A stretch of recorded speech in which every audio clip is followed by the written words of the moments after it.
This is UK Parliament Week, a week in which we all think about the role of Parliament, but it's also the week of the King's Speech, when the government presents its legislative agenda through the medium of a speech read out by the monarch. And that's a peculiarly British characteristic of our democratic system. Of course, what happened this year was historic in the sense that we haven't had a King's Speech for 70 years, because for the last 70 years, of course, it's been a Queen's Speech.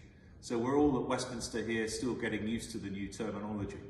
But other than that, this is a tradition that's stayed the same for many decades, indeed hundreds of years.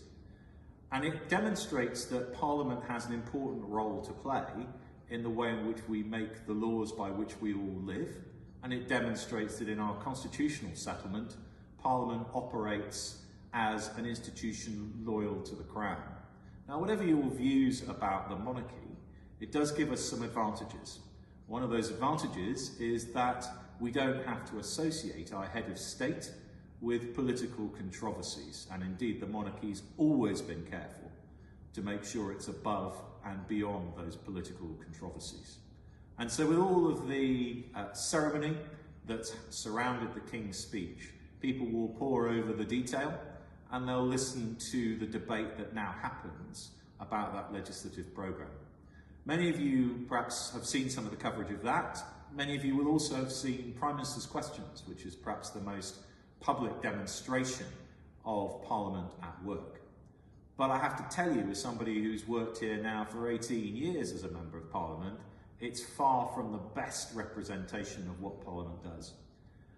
I think that the best representation of what Parliament does happens in rooms just like this one.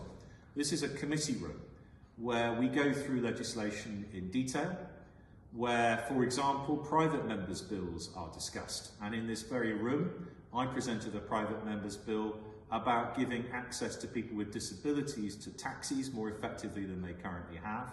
And I'm very proud of what we were able to achieve with that legislation on a cross-party basis. And the truth is that the most important things Parliament does very often are done on a cross-party basis. And there's much more of that cross-party cooperation than you would ever think possible if all you see is Prime Minister's Questions. We do it with private members' bills, we do it with select committees and bill committees, but we also do it with legislation that features in King's speeches. And to give you just one recent example, many of you will know I've had a lot to do with the Online Safety Bill. Now I'm pleased to say the Online Safety Act. And one of the things that's been distinctive about that bill's very long passage to the statute book has been the degree of cross-party support that there's always been for it. And I think that legislation is often stronger when we can accept ideas and thoughts from wherever they come in the political spectrum and try and make legislation better as a result. And I hope that some of the things that will be in this King's Speech will benefit from that process too. So I hope that you will have the chance during this Parliament week and beyond it to look beyond Prime Minister's Questions at some of the other work that Parliament does and see that on that cross-party basis I mentioned, there is a good deal of good work going on. And I pay tribute not just to my party colleagues, but to MPs on all sides of the political aisle, who in my experience do the best job they can, representing their constituents and contributing to the nation's debate about legislation. I hope it continues, and I hope you'll keep your interest in what Parliament does across the board in relation to all of that legislation.